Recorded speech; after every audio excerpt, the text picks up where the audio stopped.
The Fed just increased interest rates for the 6th time this year, and the S&P 500 is down 19.6% year to date. That means that most everyone that has investments in the stock market is at a loss for the year. It's years like this that remind us all the necessity to have a portion of our investments in lower yield guaranteed returns like CDs or certificate of deposits. Hi everyone, Brian here. In today's video, I plan to define what a CD is. I'll discuss why you'd invest in CDs. Next, I'll cover how you invest in them along with the pros and cons. I'll also cover the CD ladder strategy, and I'll finish off the video by listing out the top 6 CDs and their rates, along with the pros and cons of each. But first, if you enjoy my content, please help out the YouTube algorithm by liking my video, and if you want to get updates about my latest videos, then please consider subscribing. Now let's jump right in with defining a CD. A certificate of deposit is a saving product that earns interest on the purchase over a fixed time frame. CDs are different from a savings account in that the money must be kept in the investment until maturity. Otherwise, you will pay a penalty for an early withdrawal. You are essentially agreeing to invest your money for a fixed time period, and the more you invest and the longer the time period, the higher interest rate you are given from the bank or the exchange. And the rates for CDs are greater than most savings accounts, and you lock in your rate for the duration of that CD. Whereas a high yield bank account can change their rates at any given moment, good or bad. And feel free to check out this video on the latest high yield savings accounts. Overall, CDs are a conservative form of investment where interest rates for a common year are much lower than the stock market return. But when the markets are creeping into bear territory like we have today,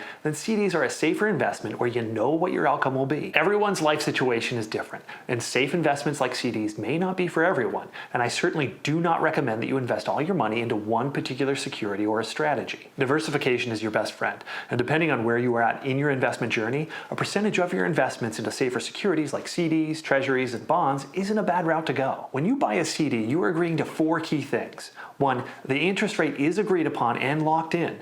2. The term for the time of the CD takes to mature is also locked in. 3. The principal amount is set at the beginning of the transaction, which must meet the minimum investment set by the institution. And the 4th is the terms and conditions set forth by the institution selling you the CD. These terms and conditions will have the fine print about when the interest is paid and any penalties incurred if you cash out prior to the maturity date. Always look to see if there is an exception to the early withdrawal if the owner passes away. Some banks will state there is no penalty, and an exchange will list if there's a survivor option with no penalty. And when it comes to taxes, any interest payment from a CD that exceeds $10 must be reported as taxable income. An exception to this is the purchase of CDs in a tax-advantaged account like a 401k or an IRA. So what are some of the reasons for investing in CDs? The obvious reason is to diversify your portfolio to help weather out the storm from market declines. Another reason may be that with the interest rates being sky high, you may not be able to afford buying a home right now. In that case, a CD is a solid investment tool to safeguard your down payment for a new house where you know you may be waiting 1 to 2 years before you'll be in the market to buy. And at that case, that's when you're going to need the cash. Another situation may be that you are in retirement or you're close to it. You may want a larger portion of your investments shifted to a more reliable return to safeguard your nest egg for the next 10 to 20 years. Whatever your reason, the intent of a CD is to have a conservative investment option where you have a guaranteed, reliable return on your investment. Now, I want to cover the different ways you can purchase CDs, and there is no shortage of options. Most every financial institution offers CDs, and it is in your best interest to shop around because, as I'll show you,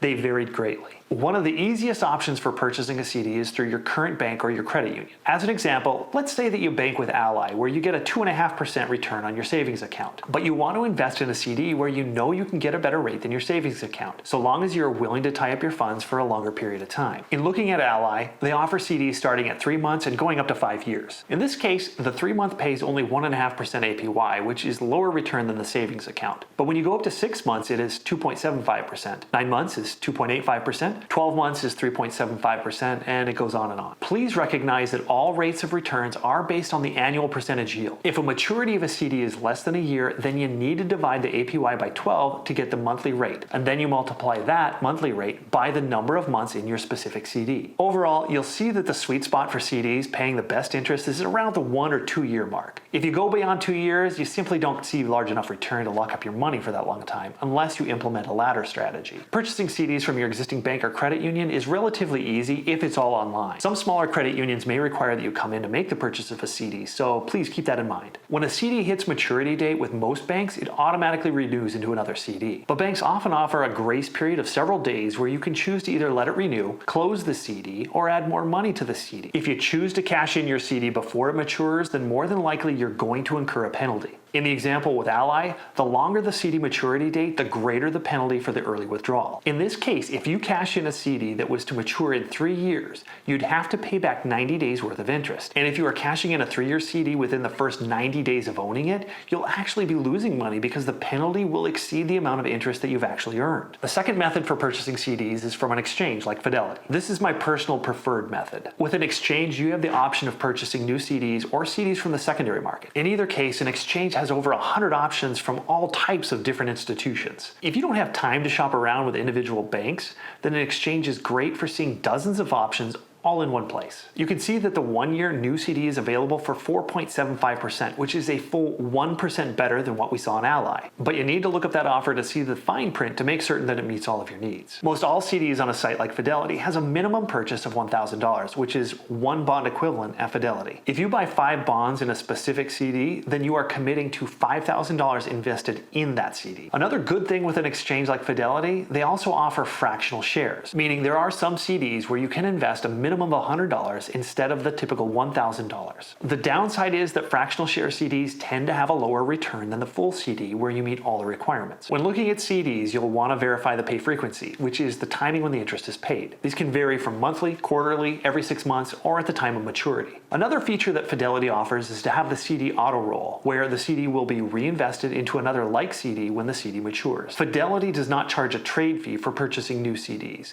but make certain to read the details for your specific exchange to see if they charge any fee for new CDs. However, if you buy or sell CDs on the secondary market, Fidelity does charge a $1 fee per CD. And remember, a single CD on the site is $1,000. So if you bought or sold $25,000 worth of CDs on the secondary market from Fidelity, then you would be paying a $25 fee. This fee may differ by exchange, so make certain to read the fine print. The secondary market on the exchange is where individuals are trying to sell their CDs prior to the maturity date, and there are thousands of options. In some cases, you may find secondary CDs offering better rates and terms than new CDs. It's always worth taking a look at the options. A key area where an exchange varies from a bank is that there aren't typical penalties tied to cashing out before the maturity date. Instead, a person can sell their CDs on the secondary market. Now, selling on the secondary market can work well if rates have been declining over time, because the rate on your CD is probably better and you won't have to discount it much to sell it. On the other hand, if rates continue to climb after the purchase of your CD and you want to sell it on the secondary market, then you may have to discount it to where you lose money in order to liquefy that asset. Also, please keep in mind that selling and buying on the secondary market usually incurs some form of fee, so calculate that into your purchase. Next, I want to cover a common investment strategy used with CDs, and that's creating a CD ladder. If you have a lump sum of money, instead of putting it all into one short-term or one long-term CD, you spread it out among different maturity dates. This way you can capitalize some of your investment into longer-term CDs with higher rates, while maintaining some liquidity. Let's say you have $50,000 and you invest $10,000 into a 1-year CD, $10,000 into a 2-year, a 3-year, a 4-year, and a 5-year, and you do it all at once. This way you have a CD that's maturing every year for the next 5 years. When the 1-year CD matures, you can either take some of the cash as needed or add more cash into the CD and then reinvest it for a 5-year CD. As each of the initial CDs mature each year, you can make some adjustments and then reinvest into a 5-year CD to get the higher rate. This way you have access to liquid assets every year for the next 10 years, and that's all due to how you staggered the purchases and the maturity dates. This also takes advantage of the higher rates associated with longer maturity dates. This strategy isn't for everyone, but sites like Fidelity can set up the ladder strategy all at once with very little effort. Now I want to cover the pros and cons for purchasing CDs. The first pro is reliability. The interest earned and the duration of the investment are spelled out where you know exactly what you're purchasing along with the guaranteed rate of return. CDs are also safe and secure investments that are FDIC insured up to $250,000. Next, the interest rates are typically higher than the average savings account, and utilizing a ladder strategy can ensure that you capture a broad set of interest rates and create a consistent flow of liquidity over time. The first con is the penalties associated with early withdrawals, or losing some of the investment if you sell it on the secondary market. Next, CD rates may lag behind inflation inflation by quite a bit, and typically the rate of returns are much less than the stock market. And lastly, CDs lock up your assets from being liquid if you need the money on short notice. With the fundamentals of CDs covered, it's now time to go over those 6 best CDs offered today. My first CD is from Sallie Mae, where the 12-month rate is 4.25% and the 24-month rate is 4.4% APY. The minimum deposit is $2,500. Early withdrawal for a CD 12 months or less, and you forfeit 90 days of interest. And any CD longer than 12 months has a penalty of 180 days of lost interest. A person can have the interest paid out monthly, quarterly, annually, or at the maturity depending on the length of the CD. Sallie Mae also offers a variety of no penalty early withdrawal CDs, like a 14-month at 3.75%. Sallie Mae is a reputable bank that has been around since 1972 and is known primarily for their college loans. So what do I like about Sallie Mae? They offer great rates on their CDs with a variety of terms. I also like that they offer some no penalty CDs. The downside is that the minimum deposit is very high, and some of the automated features like raising rates over time isn't available. The next CD I'm covering is from CIT Bank, where the 13-month CD is at 4.15% and the 18-month is at 4.25%.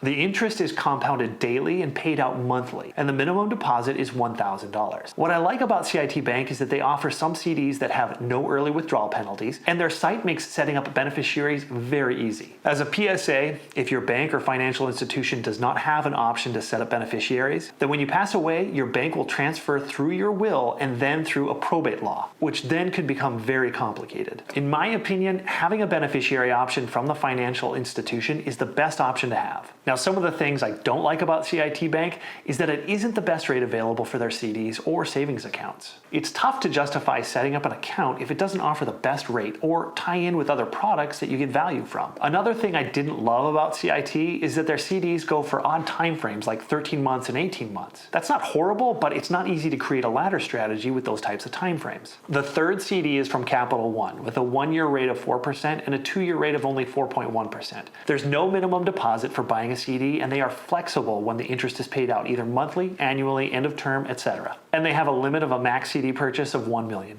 in case you're wondering. The penalty for an early withdrawal on a CD 12 months or less is 90 days of interest. And for a CD greater than 12 months, the penalty is 180 days of interest. And when the CD matures, you have a 10-day grace period to redeem the CD without any penalty. Capital One also offers up to 10 beneficiaries to be listed on the account. What I like about Capital One is that it's a one-stop shop where they offer great credit cards, banking, and CDs. So you don't need to feel locked in with a new account just for a CD that doesn't offer you anything else of value. Also, Capital One is reputable and has been around for over 28 years. Lastly, they don't have a minimum deposit for their CDs, which is nice flexibility to have, and they make beneficiaries super easy to include. What I don't love about Capital One is that their CD rates aren't the best available. And a key item missing from Capital One is a no penalty CD offering. If they had that, it would make them one of the best options available. For my last 3 CD options, I will be referencing new brokered CDs from Fidelity Exchange. And before I get in too far, I need to preface that by saying I'm not getting any kickbacks from any of these institutions from this video. I'm merely using Fidelity as an example. With that said, Fidelity offers so many CD options that it takes a lot of work right out of the process. Since variety is key, I'm picking the top 1-year CD offered today from Fifth Third Bank at a rate of 4.7% with a minimum deposit of $1,000.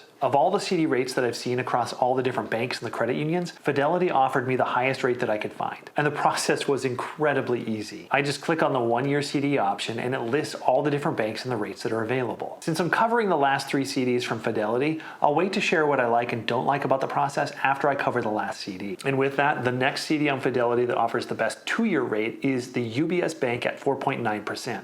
Once again, that rate is better than any other rate that was offered from any individual bank that I could find. And the last CD on Fidelity that I'm pointing out is the best rate at the 5-year term, which is from Morgan Stanley at 5.05%, which is one of the best CD rates that I have ever seen. I wanted to call out the 5-year option for all of those considering a ladder strategy that I'd covered previously. Now here's the thing about buying a CD from Fidelity. You can't simply cash them in early with a penalty like you would from a bank. Instead, you'll have to try to sell them on the secondary market where you'll need to incentivize someone to buy your CD versus buying it new. You'll probably need to offer a discounted price in order to liquidate your CD. In some cases, this may work out better than paying a few months worth of interest as you would as a penalty from a bank. But also keep in mind that Fidelity charges you a $1 fee per $1,000 of CDs sold on the secondary market. Combine that fee with a discounted price, and you may be losing money on your CD investment. It's just something for you to consider. Now, what do I like about the CDs on an exchange like Fidelity? First off, there is a huge variety of options available, and it offers the best rates that I can find. The process is simple and to the point. You pick a CD time frame and the best rates are shown. They also make it very simple to set up a ladder strategy, which is nearly an automated process, and it literally takes all the work out of your hands. Depending on how the Fed is setting up interest rates, using the secondary market to offload a CD could be advantageous. And the last thing that I like about Fidelity is that they also offer several CDs with fractional shares, where the minimum purchase is only $100. Now on to what I don't like about Fidelity for CDs, and that is finding the right spot for the CDs on the platform isn't exactly easy. For someone new to investing, the options can almost be paralyzing to sift through. And lastly, not being able to liquidate with a simple penalty and having to use the secondary market to offload your CD can be a bit frustrating if you just simply want a quick transaction to get your cash. For me personally, since I have no desire to liquidate my CDs early, using Fidelity takes all the work out of the process, and I know that I'm getting one of the best rates available. That summarizes my review of the top CD rates in the market today. I hope you were able to get some value out of this video, and please be smart with your money.